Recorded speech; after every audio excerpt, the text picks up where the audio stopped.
to the Daughter Rise channel. My name is Yvonne, and this channel is all about bringing you content surrounding childhood sexual abuse. On this channel, I share my own journey of recovering from this traumatic experience in my childhood, things that I found empowering, encouraging, the good and the bad. Also, I cover on this channel new stories that I come across and add commentary to it. And I also share stories about other survivors as well. And today I am going to be doing an interview with a very special guest. Her name is Tephaney Stewart, and Tephaney is an inspirational speaker. She is an adoptive mum of one and a foster parent, but also in her past, she had experienced childhood sexual abuse. And today we're just going to be having a conversation about her journey through it all. Welcome, Tephaney. Hi, thank you for having me. Oh, no worries. And thank you for joining me all the way from California. How are you today? My name is Tephaney. That's me and my English. It's Tephaney. Like Stephanie, no S. Tephaney. Okay, Tephaney. Oh, sorry about that, Tephaney. So tell me a little bit about yourself, Tephaney, your background, where you grew up, and, your family. So I spent half my childhood in Louisiana and then the other half of my childhood in Washington. And then as an adult, I kind of just moved about until I settled here in California. But my family is really small. We were a multi-generational household, meaning it was my grandparents, my mother, my siblings, all of my first cousins with their parents in a small little 2-bedroom home.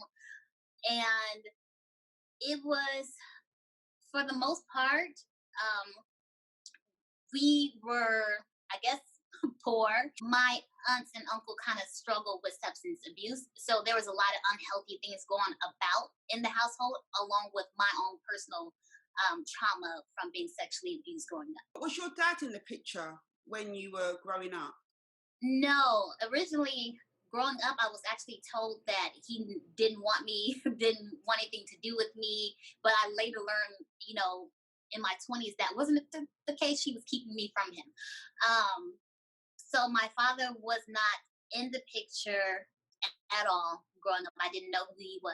Leading up to before you were sexually abused as a child, what were you like as a child? I think for the first part of my childhood, when I was still kind of young and innocent, I was really kind of an extrovert and bubbly and presented kind of happy. But as the toll of my abuse took a hold of me, I became like a recluse and shy, very standoffish, a little bit, maybe awkward. How were you like at school as a young child? Were you the same? Were you extroverted, bubbly, happy at school? No. By the time I was school age, I was still shy, awkward, because I felt like I had secrets and I couldn't share those secrets. So it kind of put me at a social distance from my peers. And I had I feel of burdens on my shoulders that I went to school with a heavy heart most of the time. So I felt like I was just that odd kid, that would sometimes say things that make people laugh or make people mad. Well, I think then this is a good time to then ask you, when was the first time you were sexually abused? Shortly before 6 years old is when my abuse started. Okay, and can you tell us a little bit about how that happened? The first night, I remember it was a gentleman that my mother had met in the club, and she brought him home from the club, and he never left. So during those first few days, she kept going out, and he was left to supervise us at night. I remember waking up one night, and his genitals were in my mouth. So that's kind of how it started and occurred for me. And it was really awkward because my baby sister was laying next to me. My brother was, in the living room, on the floor. So it was just like, he was very bold to say that he did that all in front of my sibling. In the first few days of him being there, he became a predator against me. Wow. He ultimately ended up being my stepfather not too long later either. So What age were you when this first happened? right before I was 6. Okay. And can you tell us a little bit about how you felt in that moment when that first happened to you? I remember thinking, ew. Yeah. Um, and I remember vividly because it was in Louisiana. We had these random storms, and it was the middle of the night, and we had this random storm, so you could see like the cast of the shadows in the rain, and you could hear it.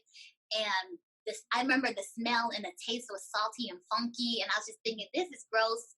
And I remember him saying to me, basically open my mouth wider and perform like it's a lollipop. Yeah. But when I did that, I bit him because I'm thinking, how many licks does it take to get to the center of the Tootsie Pop? That commercial was so Yeah. popular back then. And Yeah. I bit him, and he must have mushed me so hard in the face. And he's like, no, you don't bite. You only, suck on it like a lollipop. But then he started praising me and said, that's how you do it. That's good. And basically grooming me for what he preferred.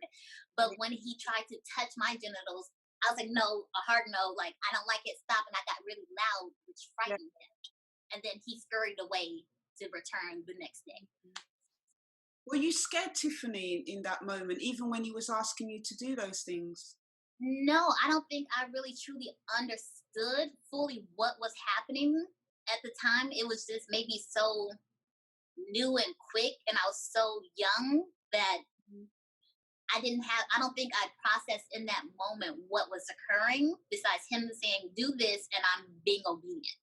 As young children, that's something that so easily happens when you're a child. You obviously think, this is an adult, they're asking me to do something, and obviously we're taught to obey adults. Yeah. But we don't understand what it is they're actually doing. Yeah. I knew as I got older that it was wrong. As the months went on, I knew it was wrong. I was going to ask you, did it happen again? And how often did this happen to you, these experiences with your mother's boyfriend that she picked up from the club? Because they got married shortly after, this continued from 5 until they got divorced, I believe, around when I was 12. However, the abuse continued afterwards until I was 14 or 15 because he would then pick me up from the bus stop. Or unfortunately, I was also delivered to him by my caregiver. So it continued after the divorce as well. How were you feeling as this was going on, as the weeks were going on, the months was going on? How was it affecting you? Did you think it was something that would automatically stop, or did you start to believe this was just an everyday part of your life? It literally became an everyday part of our lives. Because once they were married, he was in the military. So we ended up moving into military housing, and he had full access to me now without all these other people around in the household, because now either mom was asleep or at work or, gone shopping or doing whatever she wanted to do. So he had kind of free access to me. So it became a daily thing. And I think when I was more of a younger elementary age, it was just like, oh, par for the course. This is just what life was. And I kind of just accepted it because it went on for so long. But I remember as I started to mature, almost 8 years old, I used to get annoyed. And I would tell him, like, leave me alone. Like, no, I don't want you to touch my vagina. I don't want you to, perform oral sex on me. I don't want to perform oral sex on you. Like, I'm tired. Like, I remember, like, my mouth being tired and just being woken up in the middle of the night is exhausting. And then I have to go to school, and I started feeling dirty, and just my self-image, like, ew, like I started having issues with being touched. Like, I didn't want people to touch me, whether it was appropriate touch or not. I just started to shut into myself. And then, especially as I became a teenager and hit puberty, I felt like really disgusting, and it impacted my ability to like date. So I didn't really date growing up because I was like, there's no way I could be intimate with my stepfather behind the scenes and then go to school and maybe hold a boy's hand or kiss a boy when I know that all these things are going on and I can't be honest about it. Tell me about the first time that you tried to tell somebody, first time you tried to express something was happening to you. The first time that I remember telling my great grandmother, who, may she rest in peace, we originally were living with my great grandmother before we moved in with my grandparents. Somehow we ended up back in my great grandmother's home. Yeah. Right before she got Alzheimer's and dementia. And right before, her mind started to wonder, she asked me if someone had been touching me. And she took me into her room, that same room that the man perpetrated me at, and was saying, you can trust me. And I knew that I could. So I said, yes, someone has been touching me. She asked who. And I became frightened because I'm like, I don't know if I could be honest or not, because, they're telling you don't say anything. Remember, don't say anything. It's just our secret. And I lied. I was dishonest. And I said that, my cousins and my brother were touching me inappropriate. And the truth of the situation was that my cousins and brother, they're a little bit older than me, but not by too much. They were playing house. And so you know how kids will sometimes be mommy and daddy and then they're kissing or whatever. One time I had the opportunity to be like the mommy, and then I will have, nobody will say they made out with their sibling and cousins, but we were kids. So I used that moment, which then we all got in trouble, but it then kind of led to maybe them not believing me when I actually fully disclosed a few weeks later that it was my mother's boyfriend. So can I ask a question at this point? Yeah. Was your cousins touching you? No, they were. It was just like we kissed because they were playing like house, and so it was like a kiss, but it was not an inappropriate sexual abuse type of a. It was a let's play house. I'm the mom and you're the dad. And I was like, why do I always got to be the baby? I want to be the mom, so they let me be the mom, and then I had to kiss my brother, and I was like, like nobody wanted this. What do you think made it more easier to say it was your cousins than to say it was your brother than to say it was your stepdad? Looking back at the situation now, I know that, what is it called? Stockholm's? Is that what it's called? Yeah. I suffered from that severely. And always feeling guilty and sad for him and not wanting him to get in trouble because I was being neglected behind the scenes where I wasn't getting my emotional needs met from my mother. It led and had a door open for this man to not only prey on me, but to give me an emotional need that I was lacking. So I felt like, okay, well, yes, he's doing this, but he's also giving me the attention that I didn't have before. And it kind of led to this awful Stockholm feeling bad if I tell on him and he gets in trouble feeling. What did your grandma say when you told her then about your cousins? I don't quite remember, but I do remember all of us getting in trouble and told not to be playing house and not to be doing that stuff. Is not appropriate. Yeah. But I don't know what happened after that for them to then ask me again, like, are you sure? And I remember disclosing that time the truth that, yes, this gentleman now who's my stepfather has been sexually abusing me. Who asked you after the first time with your great-grandmother? Who asked you again, are you sure? Was it your great-grandmother again or somebody else? I think, if my memory serves me correct, I believe my great-grandmother kept pushing, like, something's not right. Like, what is it? And I remember her talking to my mom, like, no, this is not her. Like, what's going on? The fact that your grandmother noticed something was wrong, it shows that she loved you, It shows that she had interest and noticed that about you. What was your mum's reaction when she was saying to your mum, something is not right with Tephaney? I don't really remember. All I know is that by the time that my mom asked me herself directly. How old was she? I was now 7. Okay. We were sitting on my great-grandmother's sofa.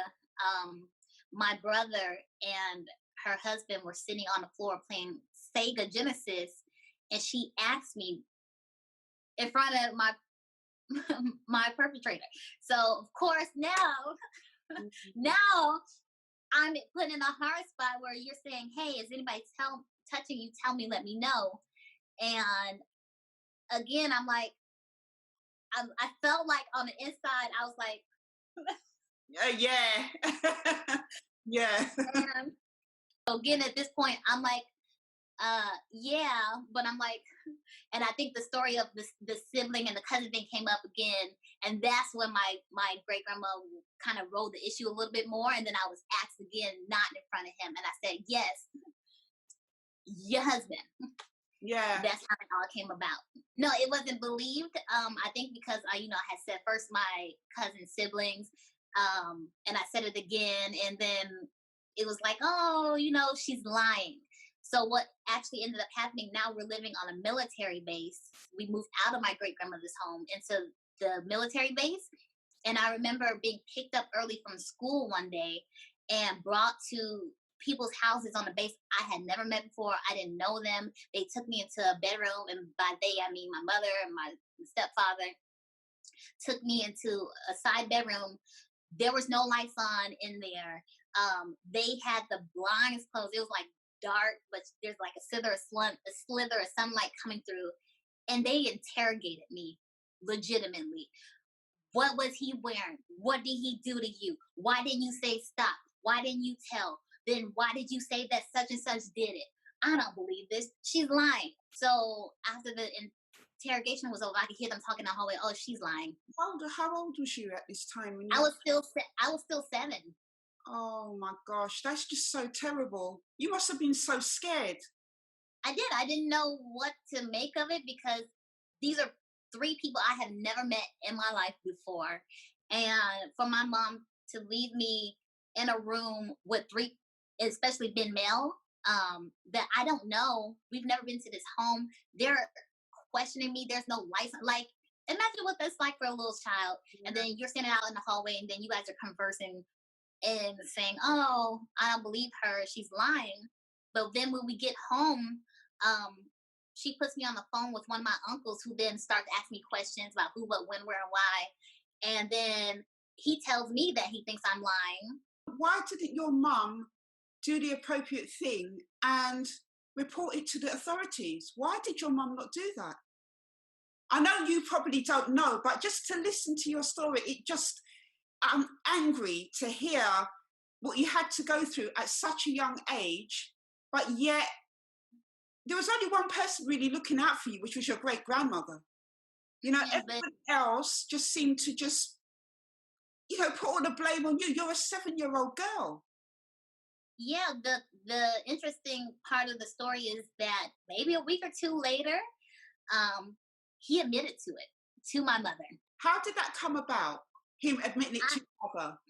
I don't know. I just remember them arguing in the living room, and I came down the hallway, and I just remember her saying, you made me think she was lying. You had me calling her a liar. Everybody's thinking she's lying. You've been doing this. And him begging, I'm sorry, I won't do it no more. I'll get help. Please don't leave me. He had a gun.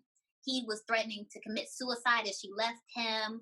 And I remember standing in the hallway watching this and saying, like, I was literally smiling like, oh, he's about to just blow his brains out. Cool, great. This is about to be done. Yeah. And I was totally devastated when she hugged him and was like, please don't. Okay, we could work this out. You're going to get help. Like, I was taken back. And when I tell you that literally a part of me died that day, because how could you choose this man that you now know has been stealing my innocence over the safety and the wellness and the happiness of a child that you carried in your body and gave life to.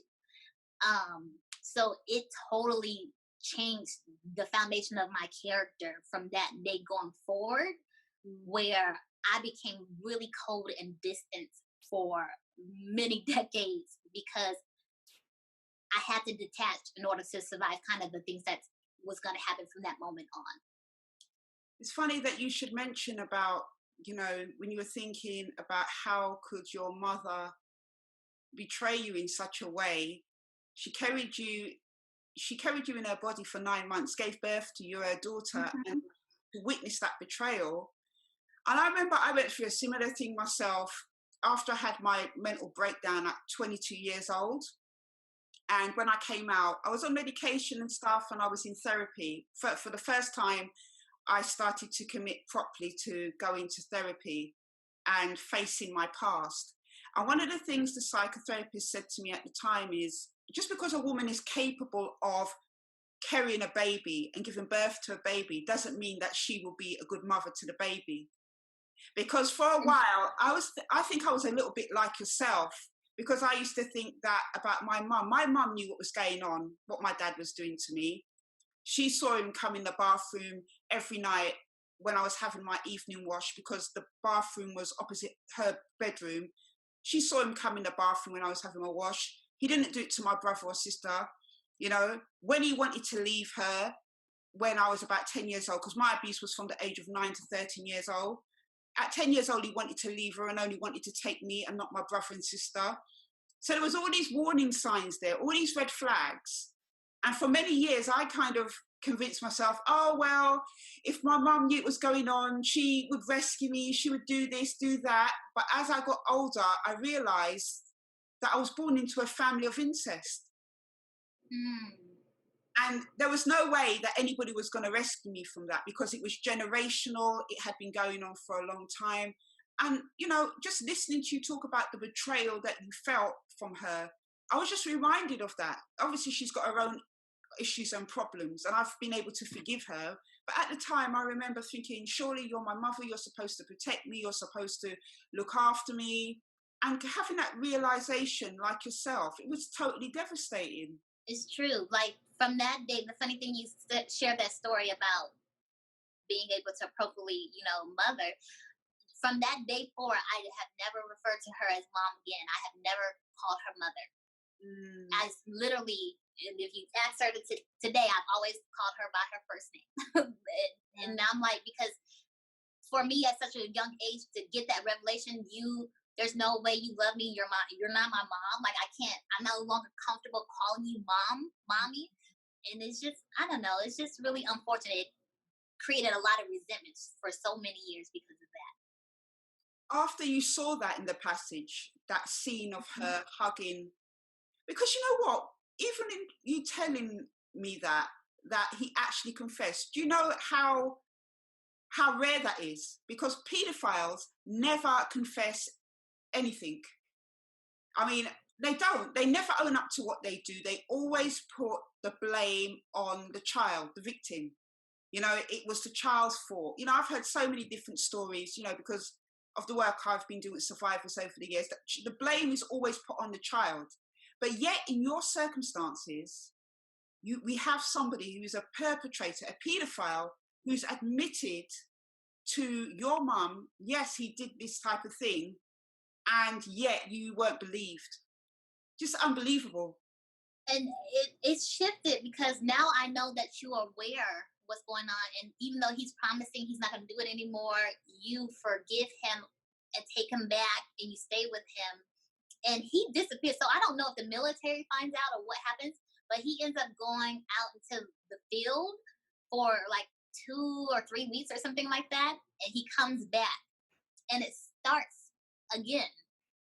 And at this point now, I'm like livid and feeling all types of ways, because now you know, and I know that you know, and you can't tell me you sleep so hard that every night you notice that your husband is not laying beside you. Besides these acts that he did on you, did he ever try to initiate sexual relations with you, intercourse or anything like that with you? Yes. And so I remember the younger I was, the more I was like, oh, no, I don't like it. Don't do that. And then when I hit puberty is when I started, okay, maybe you could try to press the tip in, because now I have hormones. And if I'm honest, a part of me was actually starting to enjoy the oral sex and being groped and performing sexual. Like, I didn't like doing it to him, but I liked when he did it to me, because it felt good. And now I'm a teenager with hormones. I've heard that before. The body reacts to stimulus, isn't it? Yes. Your body reacts to stimulus. So obviously to your body, to your hormones, it's a pleasurable thing, but not necessarily that him doing it was pleasurable. I think Like I said, I had Stockholm a little bit where I looked forward to that attention and affection because it's all I got. Because now, after my mother now knows about the abuse that's going on, she is super distant from me. There is no hugs, no kisses. I don't even remember her doing it before, but definitely from the time that she knew at 7, I think the first time she hugged and kissed me that I recall, I was in my 20s, and it was a like kiss kiss. So I was in desperate need of having that need met, and I look forward to getting it from him. It was inappropriate, and I was aware that it was wrong, and if I could get it from someone else, I would have taken it. So it was a mixture of the Stockholm and just the stimulus. Yeah. But you know what? Even as a young child, Tephaney, no one would even say that you were at fault, even in, the things that how you reacted to it or how you dealt with it. Because your stepdad, as the adult, should have known better, and there's no way you could ever have been responsible for how you responded to that or be responsible for what happened to you. Did he ever threaten you to keep it secret? He didn't have to threaten me because at a certain point, by the time that my mom knew all those years, so by the time I was a preteen teenager, and I started to develop interest into boys at school, and I didn't want to come home and have intimacy with my stepfather, I told a neighbor teenager who was significantly older than I was, who told her mother, who told my mother, who already knew. I remember it was the 4th of July. I ended up with a black eye because I ran my mouth outside of the home. And then I had to lay on a blanket like this during the fireworks. I couldn't even see the fireworks because I was on punishment for telling someone I was being sexually abused at home. I also told a school counselor, and I was hoping that she would tell maybe the authorities, and nothing came of that. So I just learned to, what's the point in telling, because it doesn't change anything. So I was quiet by choice at a certain point. Why has your mom given you a black eye? Because what is it, this thing of what goes on in your house stays in your house, and how dare That's exactly what it is. That's and she she set me up for the beating because she came in very upset that I had told the neighbors, and still wearing the military. So now she's mad that all the neighbors on the block know what's going on in the house and how dare I run my mouth. And I barricade myself in one of the bedrooms, and she's telling me, "Oh, you're not in trouble no more. I'm not mad. I promise if you just open the door, we'll just talk about this." And I'm plotting let me jump out the window and run away so I don't get this beating. Again, she had a tone with me she never had, which was very soft and endearing. So I trusted her, and I opened the door, and she started hitting me, spanking me with the belt. And I just remember being so, the audacity of you. I hit her. I just balled up my fist and I hit her. How dare you spank me for trying to protect myself? And she was stunned that I hit her, and then she just, and I ended up with a black eye, and then I was punished on the 4th of July. So that's how that whole story came about. So many different people failed you, Tephaney. So many different people failed you. I agree. I mean, you can see as a child, you had a really strong character, because obviously we know from statistics, children, a lot of the times, less than 3% of children tell at the time when they're going through sexual abuse. And you've tried to tell 3-4 different people that this was happening to you. I mean, when you told the person at school, did they report it to the head or to children's services? That's what I anticipated. Okay, I was sitting at home okay, I know the police are going to come here any minute. I was anticipating some type of reaction from it. But literally, I sat and the night came, and I was like, oh my God, is it going to happen tomorrow? So then the next day I was anxious, okay, today's the day. And I'm guessing she never reported or told or disclosed, or I was like, I know you're a mandated reporter. How does this work? Mm-hmm. So, but nothing came of it. Nothing. So after you tried to tell certain people in your life what was going on with you and your abuse, what happened next? What happened in your later years after that? So you resigned yourself that nobody was going to help you, that you weren't able to get out of the situation. So what happened to you at that time? So there was also domestic violence that was going on in the household. And he actually ended up almost killing her being my mother, unfortunately, in a really horrific attack that we had to watch. At the time, they told us she was in a hospital. So much time passed, weeks and weeks and weeks, that we didn't know what happened to her, because the last image we had was him shattering the floor, like the ceiling to floor windows in our living room, and chasing after her into the woods that were behind our house after he had already brutalized her in the house. So we were just like, is she alive? We don't know. She popped up one day in the middle of the night while we were in some, people's home, basically foster care. And she just was like, she was broken, like her arm, her shoulder. They had to shave her head, because of the injuries, and the teeth were missed. Like, she was just in bad shape. And I said, this is it. She's gonna finally leave him, if for no other reason, because she doesn't want to risk her life anymore, and we are gonna be done, and I'm gonna maybe have a normal teenage life now. Did she leave him? She didn't leave him, So did we ended up at like some friends of hers house where she's sitting us on the sofa, and we're having a family powwow talking about, well, should we go back or should we go to a shelter? Like, I got tired of having to pack your bags, we going to a shelter talk, and you actually never leaving. And so I remember just sitting there on the sofa. My siblings were like, yeah, we should go back. And I'm just like, what do you need? What is it that you're lacking? Like, I was so mad. And I was just like, no. I was the only one that's like, no, like, leave this man alone. Still, it was up in the air where she toyed with it, like maybe, but he was, at the time, while she was deciding what she wanted to do, was under military discipline. So he didn't even have access to us at the time because he was being disciplined by the military, which I think was a saving grace, because it gave her time to maybe gather a game plan or realize, okay, I can do this without him. I don't need him, or I don't know what it was, but basically as the weeks passed by and we're still on base, she decided, okay, I'm going to divorce him. And I thought that was going to be the end of it, and we were going to live happily ever after.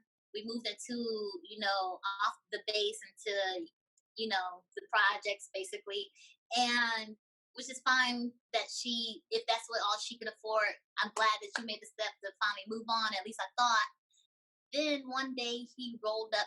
What happened before that was she took me to his house with my siblings. And this is something that I should pause to say, that my relationship with my mother, although I've forgiven her, is so, 1 minute we are trying to have a rebuild, and 1 minute it's just, there's no communication at all because she is unsafe for me and unhealthy. Right now we're in a spot, a delicate spot, where we're trying to maybe foster some type of communication. But I say this to say that even this moment in my life impacts my siblings, where my sister stated she's, still trying to deal with the day that my mother took us all to his home, because he was discharged from the military after, the attack against her. Took us to his home. He gave her money. She left me with him, took my siblings, and they went to the mall. She came back when they were done. And I felt like this was an orchestrated trafficking of me, selling me to him for sexual favors. Take a pause here a second. Let me get my head around this. Who was taking you to your stepdad's house? My mother. She was taking you to your stepdad's house and leaving you there? Yes. And then taking your siblings out to the mall? Yes. I don't know. And so 1 minute my mom will say she didn't know. But of course, I know, you know, because he told you, and then you participated in delivering me to him at some point in time. So, and then she'll say, like, this part of the story, she absolutely is like, it never happened. I don't remember that. So I don't know if she's so ashamed and embarrassed that she's like putting those memories to the far back. But my siblings and I totally remember it. And one of them is having a hard time, still won't even speak to her to this day, because she's trying to process, like, how could you as a mother do such a thing? So when she was dropping you to your stepdad's house and taking your siblings to the mall, why was she dropping you there? What was the reason that she was given that why you were being... I didn't even know we were going. I thought we were all going to the mall. Yeah. Like, we got up, got dressed, let's go, we're gonna go to the mall. Okay, let's go. And then what is this? Wait, why are we here? Wait, y'all are leaving? Why am I staying? Oh, I see. And then it just like further devastates you and makes you disgusted with the person that you're supposed to love more than anything. Like, that person's supposed to love you more than anything. You're supposed to love them, and it's supposed to bond. And it's just like, what bond? Like, I couldn't stand her. I hated her. I was disgusted with her as a human being. Like, how could you? And whilst you were there with your stepdad, was he abusing you? Yeah, absolutely. And then she would pick you up afterwards. And then after they were done, I would get picked up. Did your siblings know at any point of your abuse over the years? It's hard to say. My brother had to have an inkling of what was going on at some point, because especially when you drop the only one child off, and then at the same time, something happened between he was now my ex-stepfather, and my mother, because I wasn't being taken over to his home any longer. And instead, he started picking me up from the bus stop. And so my brother and I would be at the bus stop waiting for the school bus, and he would swoop up and pick me up, take me to his home, have his way, and then take me to like a corner store to get a snack, and then take me to school. That was the routine. And then I remember my mother coming to me and saying, my brother was saying, hey, he's still picking you up for the bus stop. He's not allowed to pick you up anymore. If he does, let me know. You're not going to ask me where we going, what we doing, what's happening, because you know. It was just that. I just said, okay. Okay. But he continued to do it, and I didn't say anything, because for what? Because now you're not profiting off my solicitation. Like, that's solicitation. I'm not soliciting anything.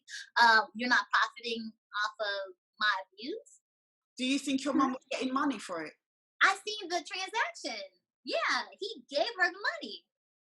And my sister wrote her letter saying that one of the reasons why she was not having her in her life was, her bad mothering choices.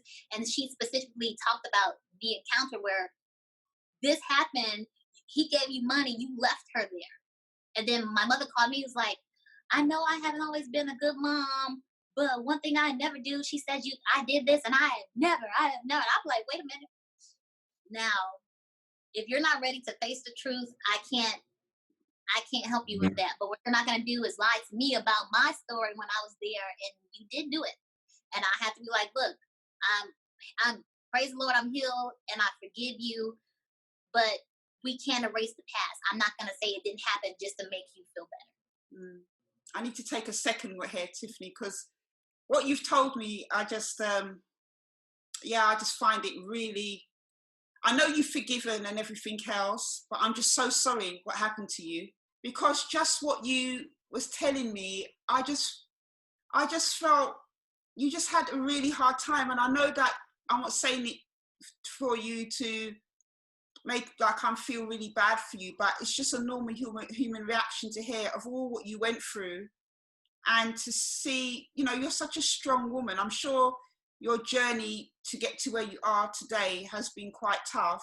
Really, I think one of the ways that I have reconciled my past is that I truly felt I was built for this.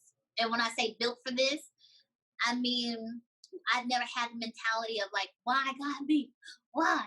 You know how they say God knows you before he even creates you and puts you in your mother's womb. Like he knows you, knows the path that's going to be ahead of you, what you're going to do in life. Yeah. I've always kind of been thankful that it was me and not one of my siblings.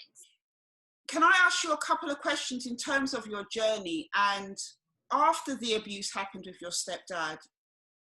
How did sexual abuse go on to affect your life after that? Well, it didn't stop there because then, my sister's dad got out of prison and then immediately came to live with us. And it's like the cycle started again. So it's like, I don't know if she had a self-esteem issue or just the predators can spot her a mile off and be like, "Oop, yep, that's the one." I ended up being sexually abused until I went to college. So how old was you when your sister's dad came out of prison and he came to live with you? She divorced, I believe, when I was 12. It still continued with my stepfather until I was about 14. And then shortly after that, he came into the house around 14. It continued until I went to college. I went to college the month before my 18th birthday. What was going through your head, Tephaney, when this happened again? At this point, it's so normalized in my life that that's all I know at this point is sexual abuse.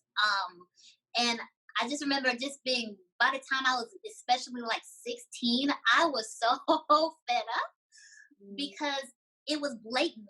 It was like, at least my stepfather would do it under the covers of night and in the shadows and, behind the scenes. This dude was so blatant. She would be sitting in the living room, like, you know how the living room and the dining and the kitchen are all one room? Yeah.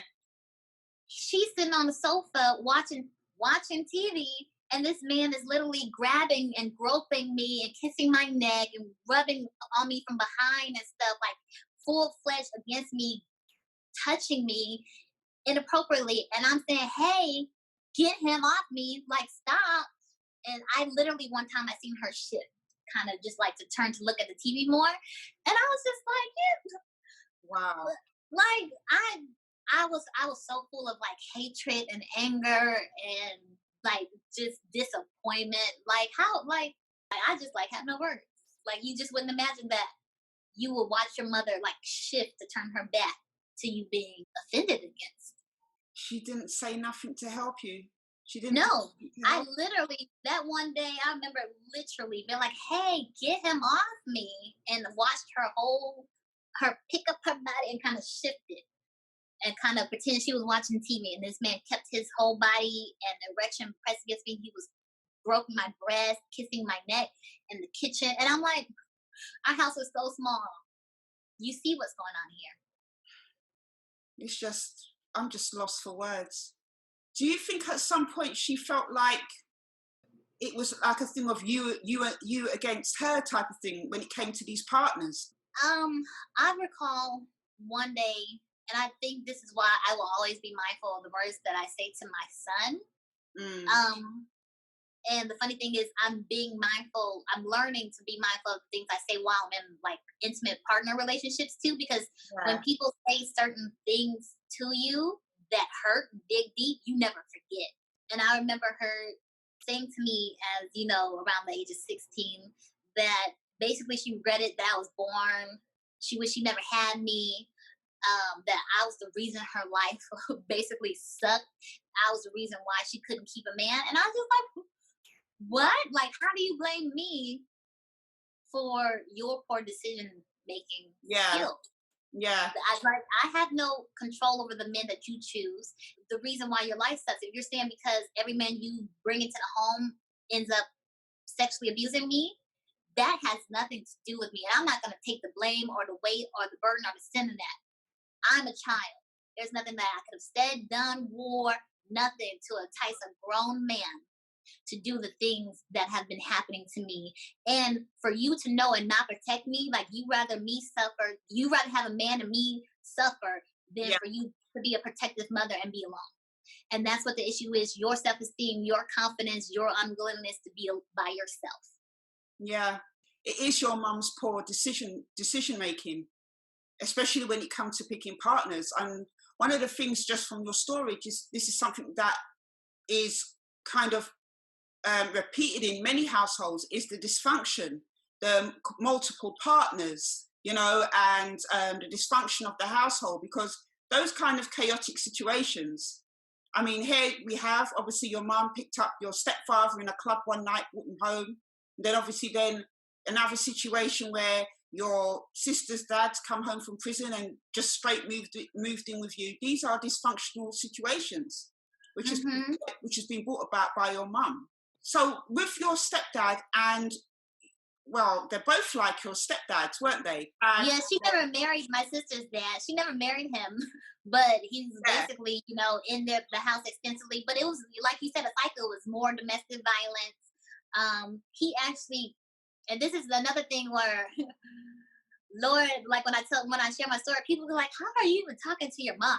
But I'm like, don't be mad on my behalf. Like, don't hold grudges on my behalf. If I've let go, forgiven, please don't feel angry on my behalf. I'm good. Because this man literally one night hung me and he left me dangling to die.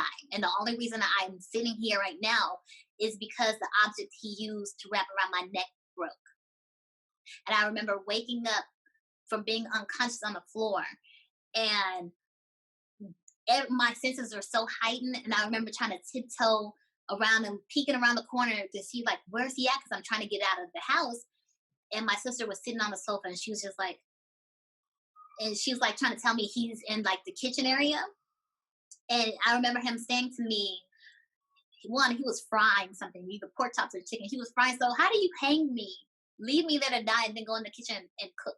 How old was you at the time when? I think I was 17, because this was in the like the springtime before I graduated high school. I remember him picking up a knife, and I don't know if he picked up the knife because he was cooking or if he was trying to threaten me, but he picked up a knife and was like, "If you're gonna run, run." So I ran. And I remember waiting at the neighbor's house because we couldn't get a hold of my mom, who I believe she's at work. And when she got home, they was like, "Hey, this is what's going on at your house." We didn't know what to do, if to call the police or not, but we wanted to wait for you. She didn't want to call the police. She wanted me to go home. So the neighbor's like, "Oh no." So the neighbors called the police, who came out. He ended up fleeing with my sister, and that turned into like I'm not going to get into what happened with her journey. You know, he ended up in jail for the accusations that I made against him. And I remember the police coming back to our home and being like, "Okay, the trial's on such and such date. We need her to come as a witness and testify." My mom refused to take me. They let him out of jail because there was no evidence. So was this just for him being taken, him being arrested? Was it just for the incident with the hanging, or was it also to do with the sexual abuse? No, I hadn't even disclosed. What's the point of me disclosing? Is how I felt. You see it. You know what's going on. We all know what's happening here from my whole entire childhood. We know that there's not going to be any type of recourse. So it was just for the hanging. So with the sexual abuse of what happened with your stepdad and what you went through with your sister's dad, did you at any point later on, or did anybody on your behalf later on take it to the police? I mean, what happened in the case of your stepdad? Because that man should really have been put in prison. And I know what it's like, actually, when you don't have justice. I didn't have justice for what my dad did to me either. But did you get any justice for what happened to you? Not earthly justice. Yeah. I'm hoping. I know that the Lord will have judgment one day. And that's who I put my hope in as well. A key part of my journey, like yours, has been to forgive, because in forgiving them for what they've done, it allows then God to do what he needs to do, you know. Yeah. And God says vengeance is his. Vengeance is his. God is the ultimate judge. Yeah, and then you end up carrying that stuff with you. It's like so heavy. It is to carry, to purposely hold on to hatred and just all that pain. It's heavy, and it wears you down, and it ages you, and it just makes you sick. And it's just like I'm better forgiving and letting go and flourishing in life than holding on, withering, and dying away because I can't have forgiveness. Yeah. I think the laws, especially here in the States, need to change when it comes to childhood sexual abuse because there's a timeline. You know, you have to report with such amount of time of it happening. Is that the statutes of limitations that you Yes. have there? I thought Yes. that they had changed that, though, to give victims of sexual abuse more time because they understand that it can take years, decades for somebody to disclose. I thought that's what they were doing over there. Maybe it's a state by state, Yeah. because when I looked into the particular states that it occurred in, which is Louisiana and Washington, because as an adult, when I became healthy, and I said, okay, I need to go back and make sure they're not doing this to other children, because I actually seen my stepfather holding a little girl on his lap on a Facebook picture, and I said, I know what you're going through, because it's not just me that he did this to. He's probably offending other children or have or will again. And I wanted to, for no other reason, protect this little girl. I don't even know who she was, but I said, okay, let me do something. And when I tried to, it was a statute of limitation and I couldn't. And I felt robbed. Like, it's not my fault that all the times that I reported failed to turn into anything that would penalize him. It's not my fault that I was not told as a young lady going into adulthood that, hey, there's only so much time that you can have to have legal action taken. I wasn't aware of this. I didn't even have I was so unhealthy by the time I became an adult that wasn't even on my mind. So by the time I was well enough, the time had passed, and I think that's just really unjust. Yeah, because people like pedophiles, they don't just change their spots. No, they don't. They really don't. I mean, this is my opinion. I just feel their only hope is Christ, really and truly, because that what they do is a sickness, and Christ can still watch your babies. Yeah, it needs the blood of Jesus. I'm going to be honest with you, because that's a stronghold right there, what they do. You know what I mean? It's got such a stronghold on their life. And just from your story, when you were just sharing about how he said to your mom, you know, I'll go and get help, I'll change, I won't do it again. Because, you know, pedophiles are really manipulative as well. They like to manipulate the situation. They like to be in control of the situation. So the very fact that he didn't go and get that help that he said he was going to get, you know, it just shows you, you know, it was all just about manipulating the situation. People who do this type of crime can't just change. They can't. No, I agree. People who are pedophiles need exposure. Yeah. Because secrecy is what allows them to thrive. It's just really heartbreaking to see how a perpetrator can go from place to place, you know, and they just go and uproot and settle somewhere else. And, you know, the pattern repeats itself again. I've known personally of cases where when a survivor has spoken out and decided, you know, to be brave and tell somebody about what's happened to them, when it's gone to the police and the police have done investigations, they found that the person has done it to the cousins, the neighbour's child. But what they're very good at doing is making that one victim feel like they're the only one that they're doing it to. You know, they'll make them keep the secret or whatever. So they wouldn't dare to think that the person who's abusing them is doing it to someone else. But how did it affect your life after all that? So going through the abuse by these two men, how did it affect your life? Did you suffer from like depression? I know you mentioned about feeling dirty in relationships and not feeling that you could have a relationship with all these different things going on. In what other ways did it affect your life? I think the totality, because while I was also being sexually abused, the entire time I was also being physically abused by my mother.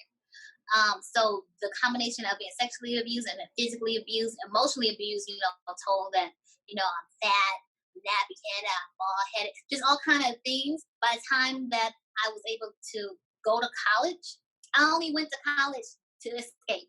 That's the only reason. I didn't have any idea how I was going to pay for it until I got a scholarship. Shout out to Bill Gates. Thank you. Whoop, whoop. So I got a scholarship and I went to college. I was so unhealthy that but when I started college, I had an eating disorder because I thought I was fat. I wasn't. If I could show you the pictures, I was so skin and bones. I felt used, that no one could love, because the one person that was guaranteed to love me, my mother, didn't. So how could anybody else love me? I had this thing about bubbles, like my personal space. Don't get in my personal space. Don't touch me. I don't want to be touched. I don't want any form of intimacy. And I struggle with that, with people telling me they love me or trying to give me just even a church hug. I didn't want it. I think I was so empty for so many years. By the time I was like maybe 12, I went numb. Like if I felt anything, it was anger and rage and hatred. Other than that, I didn't feel anything. I was completely empty and numb. And I carried that into my first couple of years of college. And I remember people would say, "Are you there?" Because there's no light on. And they used to go, do-do-do, do-do-do, do-do-do, do. And they would tease me like, she's going to be a serial killer one day because there's something on your face. I'm like, they didn't realize that in order to function in my life, I had to turn off the switch and just kind of go through. And I had to turn the switch back on eventually if I was going to live. And that's when all that came and kind of crumbled for me. What was the turning point for you, Tephaney? As in when life got better? Yeah, what helped you to heal from the things? Well, I know healing is a lifelong journey in some senses, but what helped you to start to heal and helped you on your road to recovery from all the devastating things that happened with you as a child? Well, it was a full 2.5 decades of just misery and suffering. Because my feelings were off for most of my childhood, so I was mad and angry. And maybe I didn't know I was depressed because I was blocking feelings out and not trying to feel anything. So when I got into my college years and I started to turn on the switch to try to feel things, I didn't know that I was depressed for so many years. I just had a whole childhood of sadness. So it was just like a normal feeling. I was actually suicidal for part of my childhood. And I attempted to commit suicide because of the things that were going on. So by the time I was an adult, I was like, okay, well, I don't want to die, but the pain was so intense that I low-key participated in self-harm, where I didn't want to cut myself because I'm too vain and I don't want scars. So I would literally like bite myself, just sit and like Hannibal Lecter myself. My whole forearms used to be covered with bites. It wasn't until my late 20s after I just suffered because I didn't know what to do. So I would try to drink.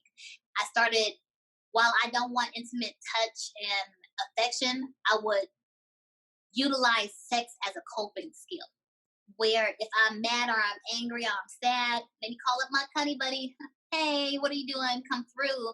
But because of my body being kind of taken advantage of my whole life, I was always very particular with, I can't sleep with any and everybody. Let me get one person and let that be my sexual partner. While I used to only have like one sexual partner, I was abusing the situation. But it wasn't until my late 20s when I randomly met some guy while I was on a treadmill listening to the most ratchet music ever that he said, "Do you know Jesus Christ?" And he invited me to go to a church. I didn't actually end up going to that church for another year later because I forgot the name of it, and I eavesdropped on a conversation. I was like, "Oh, that's that church that man was telling me about." So I went, and I said, "Why not try it?" Because I was in such misery and pain, and I didn't have any, like, I remember just thinking so much of my whole entire life, if this is what life is, there has to be more to life than this, because if this is what life is, I don't want it. I'd rather die. But then I say, I don't want to die. But If this is it, then I'd rather not be here. So I remember saying, okay, I'm gonna try. I'm gonna go to this church and just give it a try, because why not? What else have I got to lose at this point? So I went to Calvary Christian Center, one church in multiple locations in Sacramento, California. And when I tell you my life changed and has never been the same since then, it's like me going into church helped me to heal. Like I forgave. So can I ask you at this point, you gave your life to Jesus Christ? I did. Praise God. I had to, because without, I was literally dying and fighting depression and the thoughts of suicide on a daily basis, because I was so miserable and unhappy, and I didn't know how to do it. And I had to realize that I can't, on my own strength, on my own might, heal these eternal wounds. I'm not equipped for it. But who is? Jesus. So when I went in there, I started hearing the word of God, how he can heal you and all these other things, change your life, make you a whole new creation, give you a heart to forgive. I didn't, if it was up to me, nobody get no forgiveness. Okay, you can all take a finger and it's not the holy one. So by Jesus alone, he has softened me and made me forgive and made me be open to reconciliation. He has changed my mindset that, you are loved, you are valuable, your life has meaning and purpose. And people can tell you that all day, left and right, but until you get that in your spirit, until you get that in your heart, you won't actually believe it, understand it, and then start to live a life that lines up with that mindset. And I didn't develop that until I went and had a relationship with God and let him love me, let him cover me, let him, get my vengeance and judge on my behalf. I don't have to worry about them, because I know he's worried about it for me. Yeah. And now I'm like really stoked, because my relationship with God identified my purpose. I didn't have a purpose beforehand. I'm like, well, I went through all that stuff, and I think that's why it tormented me. Like, your whole life has been in the garbage. So what am I supposed to do now? When I met Jesus, he says, use it to help heal others. Yeah. And I was telling you earlier that I truly believe I was built for this, meaning all of my experiences before I was born, God knew I was going to go through all of this stuff. He knew when he put me in my mother's womb, my trials that I would endure. So I feel like he gave me extra resilience, extra forgiveness, extra endurance and long suffering, because he knew that I would need it to get through my journey to sit here today, to be able to say, you can make it. You can heal, you can forgive if you take the steps necessary. And by that, I mean, you know how the Bible says, what is it? Faith without works is dead. Yeah. Like, people can say, oh, I want to get better, but it's just not happening. It's not, it's possible, but what are you doing? What are your works to healing? You can't just say, I'm just going to believe God for it. No. For me, my works was, I started doing counseling. I started sharing my story with myself. I would just tell this is what happened to me, just so that I could hear it and I could have it validated, and I could cry and just get it all out. So what steps are you taking to act on your faith that I'm going to heal, I'm going to recover, and I'm going to forgive? So don't just say it, do it. Yeah. And, you said some things there, that counseling was one of the things that helped you to process your traumatic experiences. And that's similar to my own journey, what God did with me. I became a born-again Christian, and then a year later I had a nervous breakdown. But the saying, you have to hit the ground first before you can get up. So really, the work started from the brokenness, and going through the counseling journey. I think one of the things God does is that whilst he does the inner healing and, the work of healing our spirit, because sexual abuse doesn't just damage you physically and mentally, it damages you spiritually as well. And a lot of people don't realize that. and I don't suppose a lot of people would, if you are not spiritually minded, in a sense, to know that you're not just made up of emotions and stuff. You obviously got a spirit as well. In my case, like yours, whilst God had saved us and we became born again, and invited him into our hearts and lives to have a relationship with him, he also sends people around as well through counseling and other avenues to start that journey of healing. Funny thing is, I tried to do counseling through like my employer's health plan benefit, and that counseling didn't work for me. They were trying to say, oh, you're bipolar, and you were trying to diagnose all these things. Yeah. And so I learned that my church had a Christian based but licensed counselor. Yeah. So I said, let me try that one. And going to that made such a difference because they were trying to diagnose me instead of realizing I'm breaking down here because I've been through so much. It's heavy on my spirit, on my soul. You're not understanding that the love and support and guidance I need is going to come up from here. And I need you to put the word of God in me to combat the things that are going on. And I don't need you to put so much, because they put me on the medication and it like zombied me out. And I was like, oh no, like you're trying to tell me I'm bipolar. I'm not bipolar. What it is I'm feeling for the first time. I remember the first time I laughed and heard myself laugh, I had to look around the house like, that's me. Like I didn't have a lot of laughter in my childhood. So for me to like hear myself laugh for the first time or to feel joy for the first time, but then jump back into that deep depression, like it's a high and it's a low. Yes, but I'm not bipolar. It's just I hadn't dealt with all that trauma. Yeah. And if somebody like a counsellor is not used to dealing or seeing that, they are very quick to take out the textbook and tick off all these symptoms. But you just beautifully explained it. For the first time in my life, I'm feeling things. I'm feeling the emotions of the stuff that I'm going through. I think it's so important as well to have a counsellor that has knowledge of childhood sexual abuse as well.